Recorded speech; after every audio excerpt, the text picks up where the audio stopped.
Hello there, all of you absolutely lovely people. Once again, this is Dax Allred, and today we will be asking the all-important question, is the civilization from the Star Wars movies actually an advanced civilization? Well, the answer to that is, it depends on how you measure an advanced civilization. I personally consider it to be an extraordinarily primitive civilization. But before we get into that, let's spend a little bit of time explaining why people consider the Star Wars universe to be an advanced civilization, and then we'll get into why I think it is not one. The scientific community of our civilization measures other civilizations based on what is called the Kardashev Scale. I hope I'm saying that correctly. The total energy that a civilization can bring to bear is what our scientific community considers to be an advanced civilization. The Kardashev Scale basically divides civilizations into three categories, and it should be pointed out that our civilization is at 0. It doesn't even qualify as type 1. But, according to the Kardashev Scale, there are three basic types of civilizations. Type 1 is your planetary civilization. A planetary civilization is a civilization that has gained the ability to utilize all the energy produced by its star that hits the planet. Now, in Star Wars, an example of a planetary civilization would be a civilization that's managed to produce a planet like Coruscant. It's known as a Eukemenopolis. A Eukemenopolis is a city that has expanded to cover the entire surface of the planet. The reason why a Eukemenopolis would be considered a planetary scale civilization is because you would need to have a Eukemenopolis. You would need to completely cover the surface of that planet in order to utilize all of the sun's energy that hits that planet.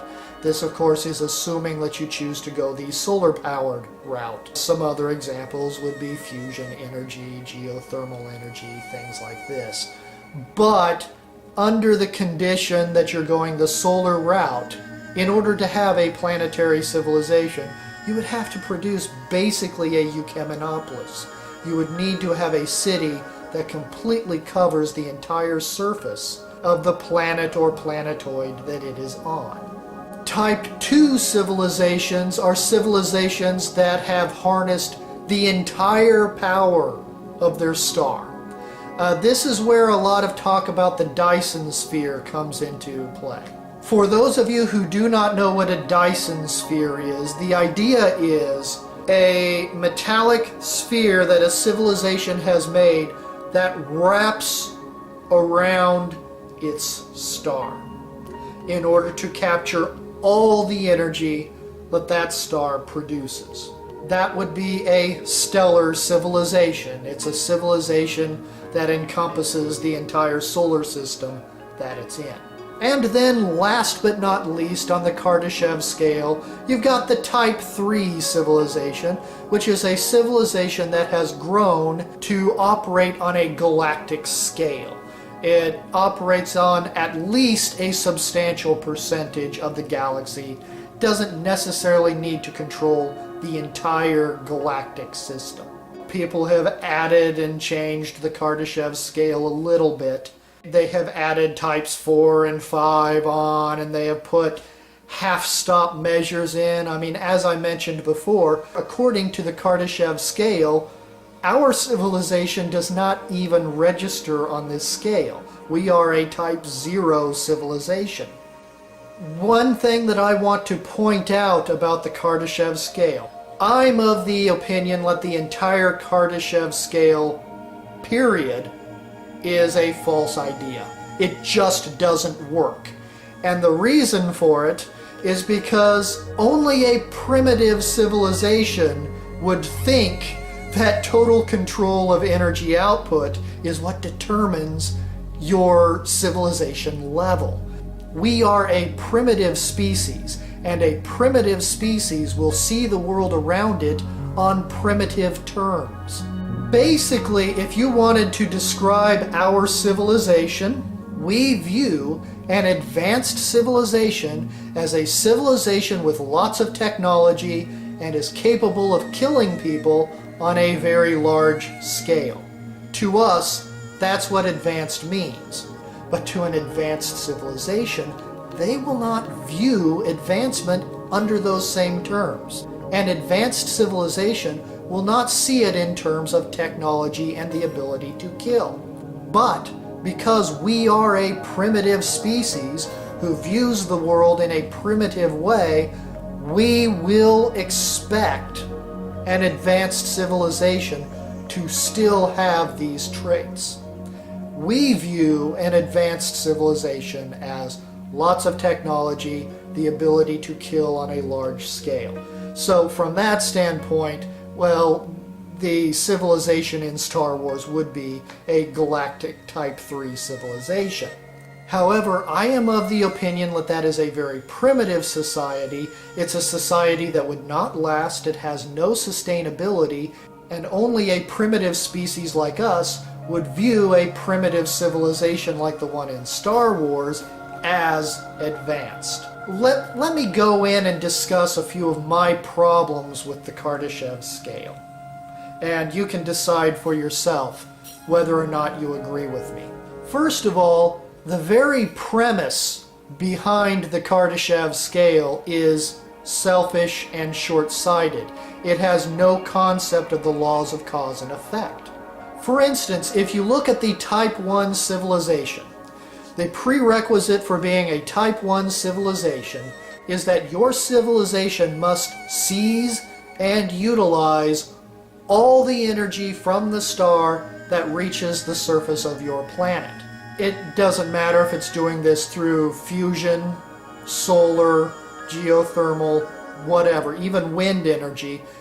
All energy on the Earth is driven by the sun. And any civilization that would utilize all of that energy is not leaving any energy for anyone else.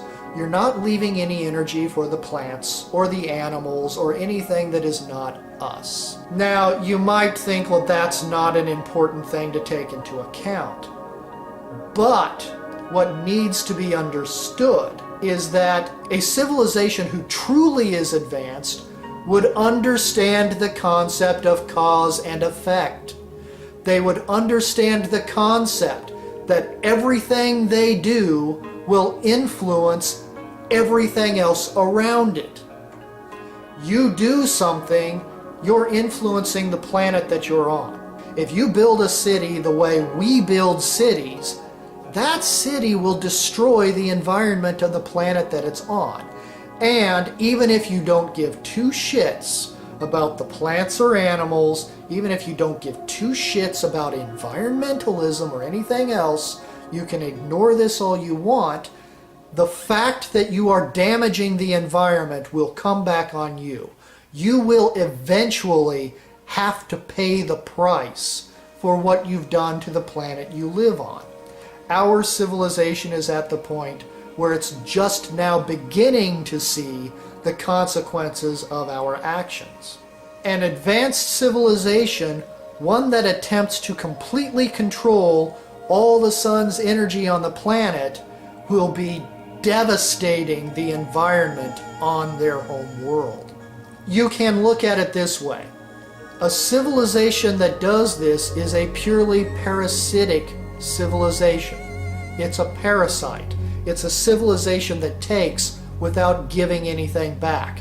That is a primitive species. An advanced species exists in a state of symbiosis.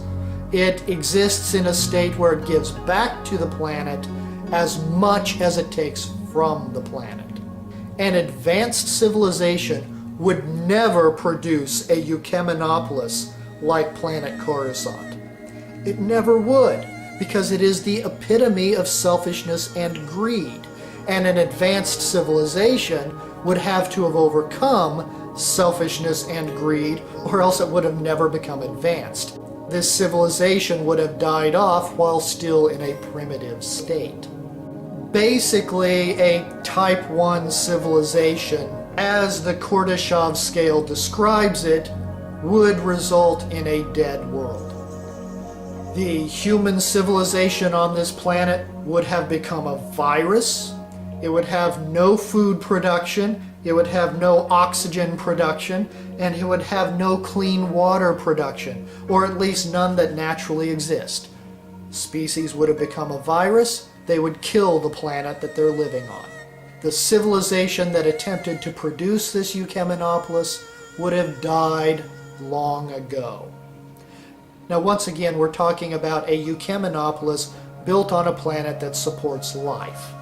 If you were to build a Eucheminopolis on a dead world, such as a large asteroid or maybe a moon, then no, maybe an advanced civilization might produce that, depending on if they could justify the expenditure of resources in order to do it. But no advanced civilization would ever produce a Eucheminopolis on a living world. It's just the consequences within the laws of cause and effect would be too great for a civilization that understands how cause and effect works to ever validate doing. Now, a Type 2 civilization. First of all, I don't think that any selfish, greedy civilization that views the idea of a Type 2 civilization as a good thing would even survive long enough to get to this point. The human race, if we survive this long, we will become a very different species. We'll have to be a different species in order to get here. But one of the things about a Type 2 civilization, once again, a Type 2 civilization is a civilization that has completely harnessed all the energy of the star that they were born near. The thing is, once again, you're dealing with the environment here. And the environment of any given star affects the environment not only of all the planets in orbit around it, but also all the other stars in the stellar cluster, the stellar group. Every star affects every other star. And of course the stellar group goes on to affect the entire galaxy, which goes on to affect the entire galactic cluster. This is all interconnected, and an advanced civilization will recognize the interconnectedness. One of the things that our scientific community looks for in order to identify a Type 2 civilization is the search for what's known as the Dyson Sphere. Once again, the Dyson Sphere. You build a metal sphere that completely encases your star. This would be an environmental catastrophe. No advanced civilization would ever want to build such a thing. Now, they might be willing to build an artificial planetoid with an artificial star in the center, but they will never destroy the environment in a way that they would have to in order to completely encase a star in an artificial sphere. Just the material usage alone would devastate the local environment. But then you've got the effects of gravity, you've got the effects of the light itself, the stellar winds, the heat that hits not only the nearby planets, but planets in other star systems. All of this is interconnected. Only a primitive civilization would think that this is a good idea. Now, another example of this could be either a Type 2 or a Type 3 civilization. Let's talk about the Death Star, shall we? An advanced civilization might be willing to build an artificial planetoid. And once again, they might be willing to power that artificial planetoid with an artificial star that they built at its core, depending on whether or not the civilization is capable of doing this safely. But what they will never do is build this monstrosity designed for the purpose of destroying other planets. Always remember, only a primitive civilization thinks that your ability to kill on a large scale makes you advanced. Because only a primitive civilization thinks that killing is even a good idea. So yes, an advanced civilization might be willing to build something like a Death Star, but it will not be a super weapon. The weapon would not be a part of it. They would simply build a world ship that generations and generations of beings could live their entire lives on if they wanted. This is something that I consider a civilization might be willing to do. Because let's face it, it's probably the best way that you could have a massive city in a circumstance that will not harm the planets or stars. So it's actually, I think that a Death Star-like station without the weapon might actually be a prudent move for an advanced civilization. But a Dyson Sphere, no way in hell. Now moving on to the Type 3 civilization, which we've already kind of dealt with, scientists of our civilization are of the opinion that Type 3s either do not exist or are extremely rare. The reason they came to this conclusion is because they are looking for evidence that the Kardashev Scale predicts would be there. Basically what they're saying is, if we don't see any Dyson Spheres, which an advanced civilization would never want to make, if we don't see any Dyson Spheres, then there are not any civilizations on this level. That's the stance that our scientific community is taking. But once again, the only reason we're taking this stance is because we are a primitive species who views the universe around us the way a primitive species would view it, and so we're looking for things that we would make if we had more technology. If we had the full ability to completely destroy everything and not just our home planet, what would we make? Now I think it's time that we kind of switch modes on this. I have spent an awful lot of time bashing on our civilization, and I have spent a lot of time talking about how we are wrong about what an advanced civilization would have, and hopefully making a valid point on why I consider the Star Wars civilization to be very primitive. Now let's kind of shift gears. Now let's go to what would an advanced civilization have? What would an advanced civilization be like instead of what would it not be like? Well, for starters, let's go back to the energy issue. Once again, the Kardashev Scale is all about energy. Energy collection, energy production, energy usage.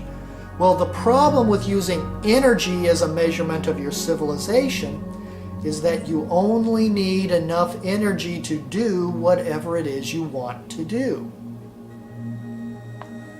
You do not need to completely control all the energy from your star that hits your planet. You only need enough energy to supply your civilization, which is something that we have right now. I mean, it's disgusting the way we're producing this energy. We're producing this energy using fossil fuels when we should be using solar. And yes, we would have the solar technology if we actually made the decision to do it. But we have enough energy right now to do pretty much whatever we want.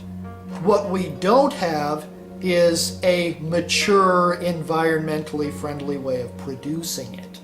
The point that I'm trying to get at here is that since you only need enough energy to do whatever it is you want to do, you do not need to steal that energy from everyone else. You do not need to destroy the environment of your planet by robbing the environment itself of the energy that it needs to maintain and thus maintain you.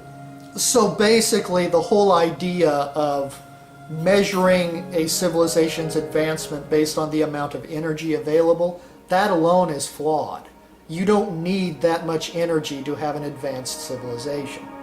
You might need that much energy if you want to kill people on a massive scale, and you might need that much energy if you believe that you live in a world of lack where you have to steal everything you need from everyone else. But an advanced civilization will know that this isn't really the case, and that, once again, you only need enough energy to do whatever it is you're wanting to do. Another difference in the worldview of an advanced civilization versus a primitive civilization would be that of population. In our civilization, we consider the alpha cities to kind of be the pinnacle of what our civilization is. An alpha city is any city that maintains population, cultural, political, and economic control over its entire surrounding area. And there are a handful of alpha cities on planet Earth. North America has 3 alpha cities: New York, Los Angeles, and Mexico City. South America, Sao Paulo. I'm not certain if South America has another alpha city or not. I'm not really that familiar with the cultural layout of South America, but I know that Sao Paulo is an alpha city. It is the largest city in the Western Hemisphere and the largest city in the Southern Hemisphere. It's a massive city. But then you go over to Europe, you've got London and Paris are both alpha cities. I believe Berlin is an alpha city, and Moscow is an alpha city. You go over to Australia. Australia has got Sydney, Australia. That is an alpha city. You go over to Japan. Tokyo is an alpha city. China, Beijing is an alpha city. There are not very many alpha cities, but these cities are massive, and they completely control not just the population, but also the economics and the culture of their region of the world. In our primitive civilization, we view the alpha city as a great thing. An advanced civilization would not hold very much regard for the alpha city. In fact, an advanced civilization would only be willing to produce a city if it is safe enough to exist in an ecosystem without harming that ecosystem. Now, the more advanced a civilization becomes, and the more efficient their technology and lifestyles become, the larger a city they would be able to handle without harming the environment, simply because the technology itself, the lifestyle itself, their worldview itself, would lend itself more towards a larger population existing within the same green footprint as a much smaller population from a less advanced civilization. You know, you would have to have wonderful green technology in order to handle a city like New York if you're an advanced civilization. A more advanced civilization would simply have smaller settlements, more dispersed settlements.